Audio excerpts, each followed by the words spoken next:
കൊപ്പത്തിന് പൊൻതിളക്കമേകി 2 പതിറ്റാണ്ടിന്റെ പാരമ്പര്യവുമായി ഗ്രാൻഡ് അക്ഷര golden diamonds, Pattambi road, Koppam.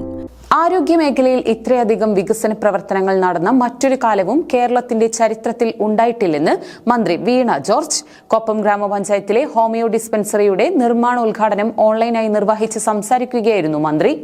Kerala സർക്കാർ ഹോമിയോപ്പതി വകുപ്പ് നാഷണൽ ആയുഷ് മിഷന് കീഴിൽ സംസ്ഥാനത്ത് 22 ഇടങ്ങളിൽ നിർമ്മിക്കുന്ന ഹോമിയോ ഡിസ്പെൻസറികളുടെ ഉദ്ഘാടനം ആരോഗ്യമന്ത്രി വീണ ജോർജ് നിർവഹിച്ചു. പദ്ധതിയിൽ ഉൾപ്പെടുത്തി കൊപ്പം ഗ്രാമപഞ്ചായത്തിൽ മിഠായി തെരുവിൽ നിർമ്മിക്കുന്ന ഹോമിയോ ഡിസ്പെൻസറിയുടെ നിർമ്മാണോദ്ഘാടനവും മന്ത്രി ഓൺലൈനായി നിർവഹിച്ചു.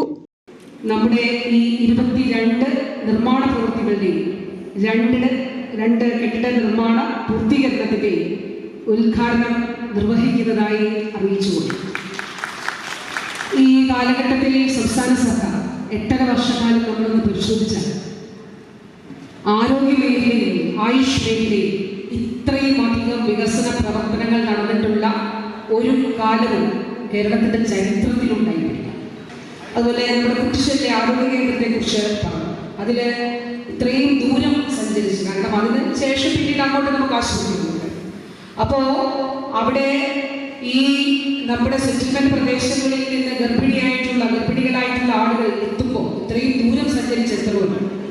അപ്പൊ അമ്മ വീടുകൾ കൂടി നിർമ്മിക്കുന്നതിന് നമ്മൾ തീരുമാനിച്ചിട്ടുണ്ട്. സംസ്ഥാനത്തിന്റെ പല ഭാഗങ്ങളിലും ഈ രീതിയിൽ വയനാട് ഉൾപ്പെടെയുള്ള ഇടങ്ങളിൽ അത് നിർമ്മിച്ചിട്ടുണ്ട്.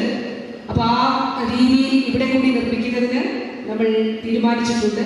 അതും യാഥാർത്ഥ്യമാക്കാനായിട്ട് കഴിയുന്നതാണ്. പ്രഭാപുരം മറിയുമ്മ മെമ്മോറിയൽ സ്കൂൾ ഹാളിൽ വെച്ച് നടന്ന ചടങ്ങിൽ കൊപ്പം ഗ്രാമപഞ്ചായത്ത് പ്രസിഡന്റ് ടി ഉണ്ണികൃഷ്ണൻ അധ്യക്ഷത വഹിച്ചു. ഹോമിയോ ജില്ലാ medical officer K Jyothi, national AYUSH mission state programme manager Saji PR, district programme manager Sunitha KS, Koppam ഗ്രാമപഞ്ചായത്ത് വൈസ് പ്രസിഡന്റ് കെ ബീന, ആരോഗ്യ വിദ്യാഭ്യാസ standing committee chairperson TV Vatsala, ward member EK Shefeeq, Koppam government homeo dispensary medical officer doctor Thasni Ibrahim, ക്ഷേമകാര്യ standing committee chairperson K Sreeja, panchayat അംഗങ്ങളായ KC Gopalakrishnan, S Mini teacher, പൊതുപ്രവർത്തകരായ K Mohandas, MN Sudeep, PK Krishnankutty, Moideen Thottungal എന്നിവർ പങ്കെടുത്ത് സംസാരിച്ചു.